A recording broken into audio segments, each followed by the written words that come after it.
ನೀವು ನೋಡ್ತಾ ಇದ್ದೀರಾ ಸೈಡ್ ಲೈನ್, ನಾನು ಅನುಷಾ. ರಾಜ್ಯದಲ್ಲಿ ಒಂದಾದ ಮೇಲೊಂದ್ರಂತೆ ಜನರು ತುಂಬಾ ಬಾಯಿ ಚಪ್ಪರಿಸಿ ತಿಂತಾ ಇದ್ದಂತ ಆಹಾರ ಪದಾರ್ಥಗಳು, ಜನರ ಬಹಳ ಪ್ರಿಯವಾದಂತ ಆಹಾರ ಪದಾರ್ಥಗಳು ಕರ್ನಾಟಕದಲ್ಲಿ ಬ್ಯಾನ್ ಆಗ್ತಾ ಇದೆ. ಯಾಕೆ ಇದು ಬ್ಯಾನ್ ಆಗ್ತಾ ಇದೆ? ಇದ್ರಲ್ಲಿ ಏನೆಲ್ಲ ಅಂಶಗಳಿತ್ತು? ಆಹಾರ ಪದಾರ್ಥಗಳನ್ನ ಅಂದ್ರೆ ಪರ್ಟಿಕ್ಯುಲರ್ ಆಗಿ ಕೆಲವೊಂದು ಆಹಾರ ಪದಾರ್ಥಗಳನ್ನ ಯಾಕೆ ಬ್ಯಾನ್ ಮಾಡ್ಲಾಗ್ತಾ ಇದೆ? ಜನ ತುಂಬಾ ಇಷ್ಟಪಟ್ಟು ಸೇವಿಸಿದಂತಹ ಆಹಾರ ಪದಾರ್ಥಗಳಲ್ಲಿ ರುಚಿ ಹೆಚ್ಚಾಗಬೇಕು ಅನ್ನುವಂತಹ ಕಾರಣಕ್ಕೆ ಒಂದಷ್ಟು ರಾಸಾಯನಿಕಗಳನ್ನ ಆಡ್ ಮಾಡ್ತಾರೆ. ಹಾಗಾಗಿ ರುಚಿ ಹೆಚ್ಚಿಸೋದಾಗಿರ್ಬೋದು, ಅದರ ಬಣ್ಣದಿಂದ ಜನ ಆಕರ್ಷಿತವಾಗಲಿ ಅನ್ನೋದ್ರಿಂದಾಗಿರ್ಬೋದು, ಏನು ಇದಕ್ಕೆ ಆಡ್ ಮಾಡುವಂತಹ ರಾಸಾಯನಿಕಗಳಿದೆ. ಇದರಿಂದಾಗಿ ಆರೋಗ್ಯ ಸಮಸ್ಯೆಗಳು ಹೆಚ್ಚಾಗ್ತಾ ಇತ್ತು.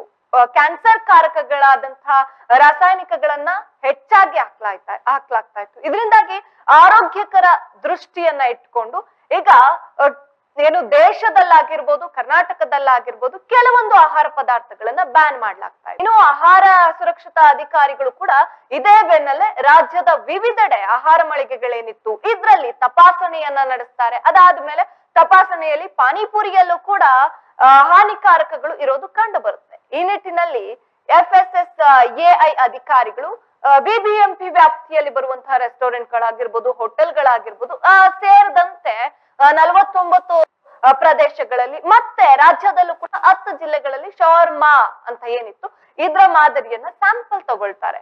ಈಗ ಅದರ ಪರೀಕ್ಷೆ ನಡೀತಾ ಇದೆ, ಪರೀಕ್ಷೆ ನಡೆದಿದೆ. ಇದು ಕೂಡ ಇದಕ್ಕೆ ಹಾಕುವಂತಹ ಕಲರ್ ಏನಿದೆ ಅಥವಾ ರಾಸಾಯನಿಕಗಳೇನಿದೆ ಇದೆಲ್ಲ ಬ್ಯಾನ್ ಆಗುವಂತ ಸಾಧ್ಯತೆ ಕೂಡ ಇದೆ. ಇದ ವಿಚಾರವನ್ನ ಇಟ್ಕೊಂಡು ಏನೆಲ್ಲ ಸರ್ಕಾರ ಈ ನಿಟ್ಟಿನಲ್ಲಿ ಏನೆಲ್ಲ ಕ್ರಮಗಳನ್ನ ತಗೊಳ್ತಾ ಇದೆ, ಈ ಕ್ರಮಕ್ಕೆ ಸಂಬಂಧಿಸಿದಂತೆ ನನ್ನೊಟ್ಟಿಗೆ ಈ ವಿಚಾರಕ್ಕೆ ಸಂಬಂಧಿಸಿದಂತೆ ಇವತ್ತಿನ ಸೈಡ್ ಲೈನ್ ನಲ್ಲಿ ನಾವು ಚರ್ಚೆಯನ್ನ ಮಾಡ್ತೀವಿ. ಈ ಚರ್ಚೆಯಲ್ಲಿ ಇನ್ನು ಏನು ಶೆಟ್ಟೀಸ್ ಕೋಸ್ಟಲ್ ಗಾರ್ಡನ್ ನ ಮಾಲೀಕರು ಮತ್ತೆ ಹೋಟೆಲ್ ಮಾಲೀಕರ ಸಂಘದ ಖಜಾಂಜಿ ಆಗಿರುವಂತಹ ಭಾಸ್ಕರ್ ಶೆಟ್ಟಿ ಅವರು ಜಾಯಿನ್ ಆಗ್ತಾರೆ. ಡಯಟಿಷಿಯನ್ ಆಗಿರುವಂತಹ ವೇಣುಗೋಪಾಲ್ ಅವರು ಮತ್ತೆ ಆರೋಗ್ಯ ತಜ್ಞರಾಗಿರುವಂತಹ ಪ್ರವೀಣ್ ಅವರು ಕೂಡ ಜಾಯಿನ್ ಆಗ್ತಾರೆ. ಜೊತೆಗೆ ವಕೀಲರಾಗಿರುವಂತಹ ದಿನೇಶ್ ಅವರು ಕೂಡ ಈ ವಿಚಾರಕ್ಕೆ ಸಂಬಂಧಿಸಿದಂತೆ ಚರ್ಚೆ ಮಾಡೋದಕ್ಕೆ ನಮ್ಮೊಟ್ಟಿಗೆ ಜಾಯಿನ್ ಆಗ್ತಾ ಇದ್ದಾರೆ. ಇವರೆಲ್ಲ ನನ್ನೊಟ್ಟಿಗೆ ಏನ್ ಈ ವಿಚಾರಕ್ಕೆ ಸಂಬಂಧಿಸಿದಂತೆ ಸರ್ಕಾರ ಏನೆಲ್ಲ ನಿಯಮಗಳನ್ನ ತಂದಿದೆ, ಈ ನಿಯಮಗಳು ನಿಜಕ್ಕೂ ಜಾರಿಗೆ ಬರುತ್ತಾ, ಅಂದ್ರೆ ಜಾರಿಗೆ ಬಂದ ಮೇಲೆ, ಯಾಕಂದ್ರೆ FSSAI ಏನಿದೆ ಇದು ಒಂದು ಲೈಸೆನ್ಸ್ ಅನ್ನ ಕೊಡುತ್ತೆ. ನೀವೇನಾದ್ರೂ ಚಿಕ್ಕ ಹೋಟೆಲ್ ನಿಂದ ಹಿಡಿದು ದೊಡ್ಡ ಹೋಟೆಲ್ ತನಕ ಕೂಡ, ಅಥವಾ ಸಣ್ಣ ಪುಟ್ಟ ಏನು ಗಾಡಿಗಳು ಬೀದಿ ಬದಿಯಲ್ಲಿ ಇಟ್ಕೊಳ್ಳುವಂತಹ ಗಾಡಿಗಳೇನಿದೆ ಇಲ್ಲಿ ಕೂಡ ವ್ಯಾಪಾರವನ್ನ ಮಾಡ್ಬೇಕು ಅಂತ ಹೇಳಿದ್ರೆ ಒಂದು ಲೈಸೆನ್ಸ್ ಅನ್ನ ತಗೊಳ್ಬೇಕಾಗುತ್ತೆ. ಈ ಲೈಸೆನ್ಸ್ ಅನ್ನ ಇಲ್ಲದೆ ಇರೋ ಕಡೆ ನೀವು ತಿನ್ನಬೇಡಿ ಅಂತ ಹೇಳುತ್ತೆ ಸರ್ಕಾರ. ಅದನ್ನ ಎಲ್ಲರಿಗೂ ಕೂಡ ಗೊತ್ತಿರ್ಬೇಕಲ್ಲ.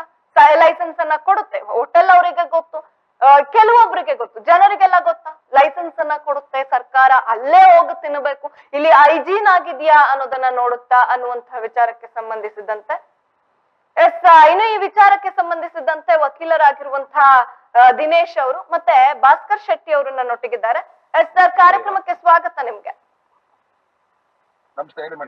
ದಿನೇಶ್ ಸರ್, ಏನು ಈಗ FSSAI ಏನಿದೆ ಇದರಿಂದ ಲೈಸೆನ್ಸ್ ಅನ್ನ ಪಡೆದು ಆಹಾರ ಮಳಿಗೆಗಳನ್ನ ಸ್ಟಾರ್ಟ್ ಮಾಡಬೇಕು, ಅಥವಾ ಆಹಾರವನ್ನ ಏನು ಕೊಡೋದಾಗಿರ್ಬೋದು, ಮಾರಾಟ ಮಾಡೋದಾಗಿರ್ಬೋದು, ಇದನ್ನ ಮಾಡಬೇಕು ಅನ್ನುವಂತ ಒಂದು ಕಾನೂನಿದೆ.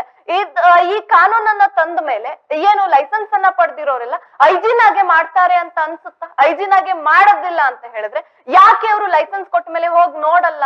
ನಿಗದಿತ ಸಮಯದಲ್ಲಿ ಹೋಗಿ ನೋಡ್ಬೇಕು ಅನ್ಸುತ್ತೆ ಅಲ್ವಾ ಸರ್? Madam correct. ಆದ್ರೆ ಈ ಲೈಸೆನ್ಸ್ ಜಿನೇನು ಅಥವಾ ಫೇಕ್ ಲೈಸೆನ್ಸ್ ಅನ್ನ ತಾವು ಕೂಡ ಗಮನದಲ್ಲಿಟ್ಕೋಬೇಕಾಗ್ತದೆ. ನಾವು ಸಾರ್ವಜನಿಕರು ಕೂಡ ಗಮನದಲ್ಲಿಟ್ಕೋಬೇಕಾಗ್ತದೆ. ಇವಾಗ ಏನಾಗಿದೆ ಮೇಡಮ್ ಅಂದ್ರೆ, ಈಗ ತಾವು ನೋಡ್ಬೋದು ಎಂತೆಂತ ಕೋಟ್ಯಾಂತರ ರೂಪಾಯಿ ಬೆಲೆ ಬೀಳಂತ ಡಾಕ್ಯುಮೆಂಟೇ ಕೂಡ ಇವತ್ತು ಸೊಸೈಟಿ ಒಳಗಡೆ ಫೇಕ್ ಆಗಿ ಹರಿದಾಡ್ತಾ ಇದೆ. ಹೌದು ಹೌದು. ಹಾಗಾಗಿ ಅವ್ರು ಕೊಡೋಂಥದ್ದು ಅವ್ರು ಲೈಸೆನ್ಸ್ ಕೊಡ್ಬೋದು, ಅವರು ಸರ್ಟಿಫೈಡ್ ಮಾಡ್ಕೊಡ್ಬೋದು, FSSAI ಅವರು ಟ್ರೂ ಮಾಡ್ಕೊಡ್ಬೋದು, ಇದು ಜಿನೇನ್ ಅಂತ ಕೊಡ್ಬೋದು. ಆದ್ರೆ ನಾಳೆ ಬೆಳಗ್ಗೆ ಸೊಸೈಟಿ ಒಳಗಡೆ ಕೇವಲ ದುಡ್ಡಿಗೋಸ್ಕರ ಫೇಕ್ ಆಗಿ ಸಿಗೋ ಚಾನ್ಸಸ್ ಇರುತ್ತೆ. ಹೌದು ಹೌದು. ಹಾಗಾಗಿ ಇವ್ರು ಕೊಡೋ ಸರ್ಟಿಫಿಕೇಟ್ ಮೇಲೆ ಯಾವ್ದೇ ರೀತಿ ಏನ್ ಅಷ್ಟೊಂದು ಮಾನ್ಯತೆ ಇಲ್ಲ ಅಂತ ಕೂಡ ನಾನಾದ್ರೂ ಕೂಡ ಭಾವಿಸ್ತೀನಿ ಮೇಡಮ್. ಯಾಕೆಂದ್ರೆ ತಾವು ನೋಡ್ತೀರಾ ಈ ಏನು ಚಾಟ್ಸ್ ಅಂತ ಏನ್ ಬರುತ್ತೆ, ಗೋಬಿ ಆಗ್ಬೋದು, ಪಾನಿಪುರಿ ಆಗ್ಬೋದು, ಈ ಯಾವ್ದು ಶವರ್ಮಾ ಇರ್ಬೋದು, ಕಬಾಬ್ಗಳಾಗ್ಬೋದು, ಈ ಸಾಸ್ ಗಳ ನೋಡ್ತಾ ಇದ್ರೆ ಒಂದ್ ಏನಂದ್ರೆ ಮೇಡಮ್, ಈಗ ಮನೇಲಿ ಮಾಡಿದಂತ ನ್ಯಾಚುರಲ್ ಫುಡ್ ತಿಂದ್ರೇನೆ 108 ಕಾಯಿಲೆ. ಹೌದು ಹೌದು ಸರ್. ಇನ್ನ ಇವ್ರು ಸಾಹಸ ನೋಡ್ಬಿಟ್ರೆ ಮೇಡಮ್ ವಿಷ ಪಾಯ್ಸನ್ ಇದ್ದಂಗಿರುತ್ತೆ, ಅದ್ ನೋಡಕ್ಕೆ ಭಯ ಆಗುತ್ತೆ ನಮ್ಗೆ. ಹ್ಮ್ ಹ್ಮ್ ಹ್ಮ್. ಆಮೇಲೆ ಅದನ್ನ ಯಾರು ಕೂಡ ಎಕ್ಸ್ಪೈರಿ ನೋಡಲ್ಲ, ಆ ಸರ್ಟಿಫೈಡ್ ನೋಡಲ್ಲ, ಅಲ್ಲಿ ಯಾವ ಕಂಪ್ನಿ ಬಂದಿದೆ ನೋಡಲ್ಲ, ಏನು ನೋಡಲ್ಲ ಮೇಡಮ್ ಜನಗಳು. ಇದನ್ನ ನಾನಾದ್ರೂ ಕೂಡ ತಮ್ಮ ಮಾಧ್ಯಮದ ಮುಖಾಂತರ ಮನವಿ ಮಾಡ್ತೀನಿ. ಯಾವುದೇ ರೀತಿಯ ಅವರು ಯಾವ್ದು ಫುಡ್ ಕಾರ್ಪೊರೇಷನ್ ಆಫ್ ಇಂಡಿಯಾದವರು ಯಾವುದೇ ರೀತಿ ಇವ್ರಿಗೆ ಚಿಲ್ಲಿ ಆಗ್ಲಿ ಸಾಸ್ ಆಗ್ಲಿ ಈ ತರ ಕಲರ್ ನ ಬಳಸಲೇಬೇಡ ಅಂತ ಹೇಳಿ 100% ಇದನ್ನ ಪ್ರಾಹಿಬಿಟೇಷನ್ ಮಾಡ್ಲೇಬೇಕು ಇವ್ರು. ನಾವು ನೋಡ್ತಾ ಇದ್ರೆ ತಮಗೂ ಕೂಡ ಗೊತ್ತಿದೆ ಎಷ್ಟೊಂದು ಮೇಡಮ್ ಫುಡ್ ಪಾಯ್ಸನ್ ಆಗಿರೋ ಕೇಸ್ಗಳು ನೋಡಿ. ಈ ನೋಡಿ ಈಗ ಡೆಂಗ್ಯೂ ತುಂಬಾ ಜಾಸ್ತಿ ಆಗಿ ಹೋಗಿದೆ ಸೊಸೈಟಿ ಒಳಗಡೆ, ಅದು ತುಂಬಾ ಇನ್ಕ್ರೀಸ್ ಆಗ್ತಾ ಹೋದೆ. ಇದೆಲ್ಲ ಇದು ಇದು ಬರುತ್ತಲ್ಲ ಅವರೆಲ್ಲ ಈ ಸಾಸ್ಗಳು ಬರುತ್ತಲ್ಲ, ಇದ್ರಿಂದಲೇ ಮೇಡಮ್ ಎಲ್ಲ ಕಾಯಿಲೆಗಳು ಕೂಡ ಜಾಸ್ತಿ ಆಗ್ತಾ ಇರೋದು.